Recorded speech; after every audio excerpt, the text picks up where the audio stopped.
Hi guys! So I have turned off the autofocus for these videos, so I'm hoping I'm in focus. I meant to actually get a friend to sit and set up my thing last night, but I forgot, and so I used a stuffed alpaca to basically focus my video because it's quite big and I can sit it on my chair and it basically sits where I sit.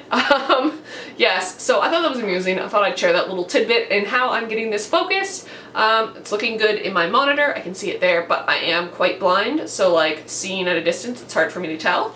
But let's get on with the next round of books that I read when I was in Toronto and didn't have any Wi-Fi and didn't have any TV. I didn't have a computer. Oh my god, guys, it was a lot of reading that I got through. So the first book that I'm going to talk about is Elizabeth Inchbald's A Simple Story. Interestingly, I actually finished this the night before Veronica from Ron Lit posted her video about books to read if you like Jane Austen, and this was on the list, so I thought that was quite amusing. This is a story told in two parts. It is 18th century literature. I basically picked it up because it was a female author, it was 18th century literature, and it was an Oxford World Classics edition. I know that that sounds like a really weird reason to pick up a book when you don't know anything about it, but because I had quite picked over the bookstore, the used bookstore, I was getting a bit desperate for books, and boy was I glad I made that decision. The Wild Irish Girl, which I mentioned in my reviewed in my last video, I picked these two up basically for the same reasons. Female authors, 18th century, classic edition that I quite like, and a quite clean edition. This one has a lot of notes in it, which kind of bothers me, especially because the person making the notes in it, which I didn't realize before I bought it, is quite interesting. Basically, the notes are like, oh, that's not a very Christian thing to do, which, whatever, I can ignore them, it's fine. I actually loved this book.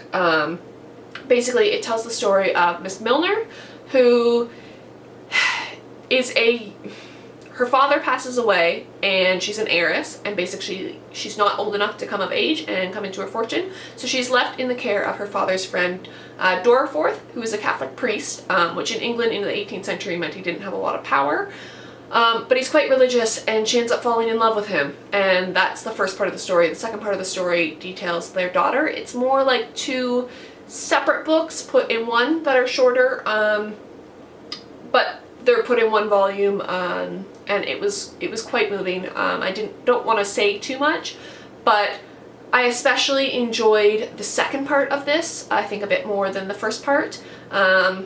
Yeah, there's not much I can say about the second part without giving away the plot twist, so I'm not. But yes, I would highly recommend this for people if you like Jane Austen. Definitely pick this up. And I'm really looking forward to trying to find more female 18th century authors. So the next book I read is one that has been on my wish list for a while, and that is And Veronica by H.G. Wells. I got it in this, it looks like newsprint, basically.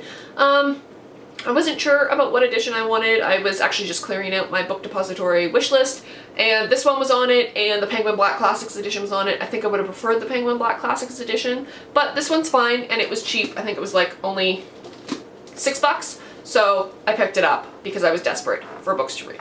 This tells the story of Anne Veronica, who is a student. This is at the beginning of the 19th century, I think. I'm pretty sure. Yeah, beginning of the 19th century is roughly when he wrote. So basically it's about her rebellion and wanting her own space.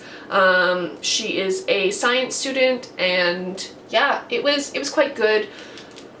I read this, I wanted to read this because I think it might have been Book Riot, but it was quite a while ago. Somebody posted about this being a really feminist work of literature, and H.G. Wells being a feminist. And I would agree with that statement. It's definitely groundbreaking for the time. It's a young woman who is a science student. She does quite well at science. Similar in the way that The Trouble with Lichen, basically by John Wyndham. But it's written before that, and there's no science fiction aspect, which is quite odd for H.G. Wells novels. I do like H.G. Wells novels. I've read The Time Machine and The Island of Dr. Moreau, which I absolutely love and highly recommend, but they are definitely more on the science fiction strain, so this is a realistic novel. I would definitely recommend this. I did enjoy it quite a bit. Yeah, I think that's all I've got to say about that one. The next one is a little bit of a beast of a novel, but I absolutely loved it. Oh my god, I picked this up. I love these editions, And yeah, it's just East of Eden by John Steinbeck. This is over 600 pages, and I read this in less than 24 hours. Oh my god, this was an amazing book. Just, I don't even know if I can critique it properly.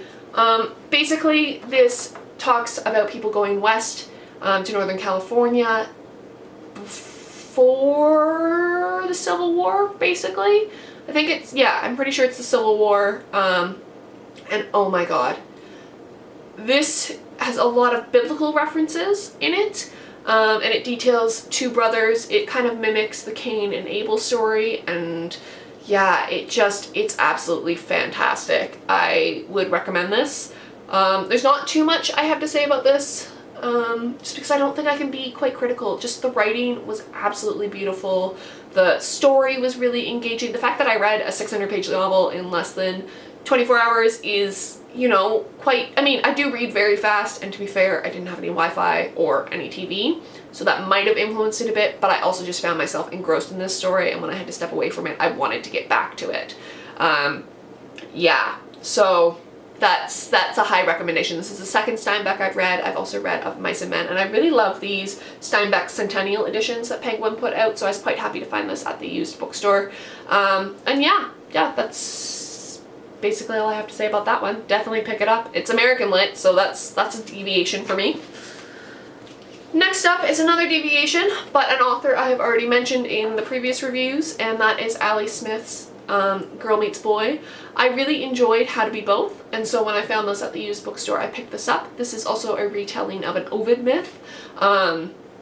It's just, yeah, it's fantastic. It deals with gender norms and, like, I'm trying to think of a way to put this, sexual norms, like gay, LGBTQ issues are dealt with in this, as well as like norms about our society and what should be good about our society. So this is quite good. Very different from How to Be Both, in that it's not a stream of consciousness, but it does switch between two sisters, and it basically tells the story of a short period of time in their life, and I really enjoyed it. I would recommend it. I am now consider myself watching Ali Smith, in that I want to read what she has published, and I will be keeping an eye out for her newer publications, so she is now on my watch list, which is good. Next up is another book that is an Oxford World Classic that I picked up because it was an Oxford World Classic, and that is, and I'm probably going to butcher this name, so I'm really sorry, but Chauderlos de Lacos, Les Liaisons Dangereuses, which is Dangerous Liaisons translated into English. I picked this up, A, because it was 18th century lit, Oxford World Classic, but also because I loved the movie Cruel Intentions growing up. If you haven't seen it, I think it was like late 90s, early 2000s. It has Joshua Jackson in it. It has Reese Witherspoon, Ryan Phillippe. It's How They Met and Got Married. Selma Blair's in it. It's fantastic. It is awful people, and I love books about awful people. Basically, this tells the story of the Vicomte de Valmont and the Marquise de Mertel, and I might be mispronouncing that, so French subscribers who always correct me on my French, please do so. Yeah, it's an epistolary novel, which, as you guys know, is not my favorite, but it's just fantastic because it's unlike most epistolary novels. You get multiple sides, so you get all these letters from all these different people, and it's just fantastic. The characters are awful. Basically, it's a seduction plot, but the Marquise de Mertel is a woman, and the Vicomte de Valmont is a man, but they're both awful, and they both seduce people, and it's fantastic because they're on equal footing, and it's just, it's absolutely great, and I love this. I just think it's fantastic. I would highly recommend it if you've watched Cruel Intentions or if you like horrible characters. So yes. So that is the 5 next books that I read when I was in Toronto, and I have 5 more for you before I'm done these reviews. Yeah, I think I read in this section quite a breadth, so a lot of 18th century lit, some American lit, some turn of the century lit, and some modern lit, so yay. Yay for diversity in my reading. But yeah, Les Liaisons, Dangereux, and Bonjour Tristesse. That was the other reason I picked it up, is because it was some French literature, and I was quite enjoying French literature from reading Bonjour Tristesse. So yes, I was very excited to get to this. Definitely recommend it. And I will see you guys in another video. Bye.